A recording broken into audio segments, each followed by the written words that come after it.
Start. Jammu Kashmir में अनुच्छेद 370 खत्म होने के बाद कहा जा रहा था कि बाहरी लोग वहां पर निवेश करेंगे और ज़मीन खरीदेंगे, लेकिन फ़िलहाल ऐसा नहीं हुआ है। स्टॉप। केंद्रीय गृह राज्य मंत्री नित्यानंद राय ने संसद में बताया कि 2 साल में अभी तक सिर्फ 2 बाहरी लोगों ने ही कश्मीर के भीतर ज़मीन खरीदी है। स्टॉप।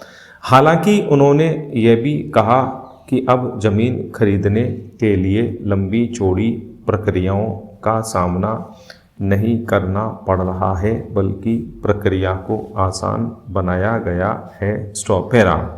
सवाल यही है कि ज़मीन खरीद की प्रक्रिया आसान हो गई है तो लोग अभी घाटी की तरफ क्यों आकर्षित नहीं हो रहे हैं? स्टॉप। क्या लोगों के मन में अभी भी कश्मीर में अनिश्चितताओं को लेकर कोई आशंका है? स्टॉप। ये ऐसे सवाल हैं जिनके हल खोजे जाने की आवश्यकता है। स्टॉप। हालांकि घाटी को अनिश्चितताओं के माहौल से बाहर निकालने को लेकर सरकार के प्रयास नज़र भी आए हैं, लेकिन लोगों का भरोसा जीतने के लिए इन्हें अधिक तेज करने की ज़रूरत है। स्टॉप। सबसे महत्वपूर्ण पहलू राजनीतिक स्थिरता का है। स्टॉप। जम्मू और कश्मीर के साथ केंद्र शासित लद्दाख भी राजनीतिक तौर पर मजबूत होना चाहता है। स्टॉप। यह तथ्य पंचायती राज संस्थाओं के चुनाव में भी दिखा है। स्टॉप। केंद्र सरकार कई मौक़ों पर भरोसा दे चुकी है कि वहां पर विधानसभा चुनाव होंगे और लोकतांत्रिक सरकार ही सत्ता संभालेगी। स्टॉप। उसी प्रक्रिया के तहत घाटी में विधानसभा सीटों का परिसीमन भी शुरू हो गया है। स्टॉप। लेकिन जब तक यह प्रक्रिया पूरी नहीं होती है, नई सरकार राज्य में जिम्मेदारी नहीं संभाल लेती है, तब तक बाहरी लोगों का भरोसा मजबूत होने की संभावना कुछ कम है। स्टॉप। पैरा। घाटी में आए दिन हो रही आतंकी घटनाओं ने भी लोगों का भरोसा थोड़ा कमज़ोर किया है। स्टॉप। पिछले दिनों सतपाल निश्चल के साथ हुई घटना ने भी लोगों को वापस सोचने पर मजबूर किया। स्टॉप। सतपाल को श्रीनगर में निवास प्रमाण पत्र मिलने के बाद उन्होंने दुकान और मकान खरीदने की पात्रता हासिल की थी और इसके विरोध में आतंकियों ने सतपाल को सरेआम गोली मार दी। स्टॉप।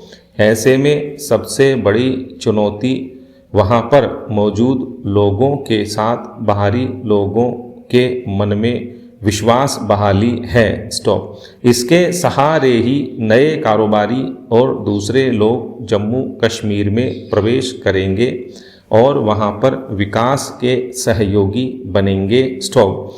बाहर से लोग जाएंगे तो वे वहां कारोबार को बढ़ाएंगे और स्थानीय लोगों को रोजगार और दूसरी सुविधाएं मुहैया कराने में सहयोगी बनेंगे। स्टॉप। ऐसे में सरकार को इन लोगों में तेजी से विश्वास बहाली के प्रयास करने चाहिए। स्टॉप। पैरा। युवा शब्द सुनते ही मन में एक ऐसी सक्रिय नवोन्मेषी और गतिशील पीढ़ी की छवि उभरती है जिसमें प्रेरणा, स्फूर्ति, ऊर्जा और कुछ करने की लगन होती है। स्टॉप। देश के आर्थिक, सांस्कृतिक और राजनीतिक जीवन में उसकी महत्वपूर्ण भूमिका होती है। स्टॉप। स्मरणीय है कि युवा पीढ़ी ने बढ़ चढ़कर स्वतंत्रता संग्राम में भाग लिया था और अपनी जान की परवाह किए बिना अंग्रेजी हुकूमत से लोहा लिया था। इसलिए देश निर्माण की बात उठने पर सबका ध्यान युवाओं की ओर ही जाता है। स्टॉप। इस समय भारत की जनसंख्या में युवा समुदाय का अनुपात लगभग 34% है। स्टॉप। तुलनात्मक दृष्टि से यह अनुमानित है कि भारत आगामी दशक में चीन से युवतर बना रहेगा। स्टॉप। इस तरह भारत के लिए युव जन एक बड़ा अवसर उपलब्ध करा रहे हैं। स्टॉप। यह स्थिति देश के लिए अमूल्य संसाधन हो सकती है, बशर्ते युवा वर्ग को प्रशिक्षित किया जाए। स्टॉप।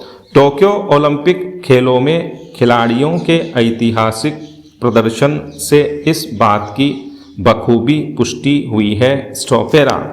यहाँ यह प्रश्न उठता है कि भारत के स्वतंत्र होने के करीब 7.5 दशक बाद भी आज हम कहाँ खड़े हैं। स्टॉप। इस विषय में कुछ सरकारी आंकड़ों को देखना आंखें खोलने वाला होगा। स्टॉप। आज औसत लिंग अनुपात प्रति 1000 पुरुषों पर 904 महिलाओं का है। स्टॉप। महिलाओं की विवाह की औसत आयु बढ़कर 22.3 वर्ष हो गई है। स्टॉप। औसत साक्षरता 73% है, जिसमें महिलाओं की औसत साक्षरता 64.6% है। स्टॉप। चिंताजनक बात यह है कि जितने लोग आत्महत्या करते हैं उनमें से लगभग 33% युवा होते हैं। स्टॉप। युवा वर्ग के स्वास्थ्य, उनके लिए संसाधन, प्रशिक्षण की सुविधा, रोजगार की उपलब्धता, नागरिक जीवन में अवसर आदि की स्थिति चिंताजनक है। स्टॉप। सरकार इन मुद्दों को लेकर सक्रिय हो रही है। स्टॉप। वर्ष 2014 में राष्ट्रीय युवा नीति बनी थी। स्टॉप। ऐसे ही कुशलता और नवाचार की नीति भी 2015 में आई थी। स्टॉप। कहना न होगा कि इन नीतियों के आलोक में कार्य की गति बड़ी धीमी है। स्टॉप। आज़ादी के बाद हर आंख के आंसू पोंछने की बात कही गई थी। इसके लिए कड़ी मेहनत और अनुशासन का आह्वान भी किया था। स्टॉप। विचार करने पर यही लगता है कि जिन सपनों को लेकर आज़ादी की लड़ाई लड़ी गई और जिन वीर युवाओं की शहादत की देश को आज़ादी दिलाने में बड़ी भूमिका थी, उनके सपने अब भी अधूरे हैं। स्टॉप। हम स्वतंत्र भारत को उन सपनों के सांचे में नहीं ढाल पाए। स्टॉप। सामाजिक न्याय, समता और समानता की जगह भेदभाव, विषमता, मनमुटाव और अवसरों की असमानता से असंतोष भी है। स्टॉप। आज जब देश को आत्मनिर्भर बनाने के लिए संकल्प लिया जा रहा है तो युवा वर्ग की भूमिका को नज़रअंदाज नहीं किया जा सकता। स्टॉपेरा। अब जिम्मेदारी आज के युवा वर्ग की है कि वह खुद तय करे कि वह कैसे भारत का निर्माण करना चाहता है। स्टॉप। वह जैसी कोशिश करेगा वैसा ही भारत बनेगा। स्टॉप। उसे किसी दूसरे के सपनों के अनुरूप नहीं, खुद के सपने के अनुरूप ढालने और गढ़ने की ज़रूरत है। स्टॉप। देश और समाज के लिए नीति निर्माण के लिए भी उसे खुद आगे आना होगा और जीवन के हर क्षेत्र में कदम बढ़ाना होगा। स्टॉप। आज देश की युवा शक्ति और उसकी ऊर्जा को दिशा देने की जरूरत है। स्टॉप।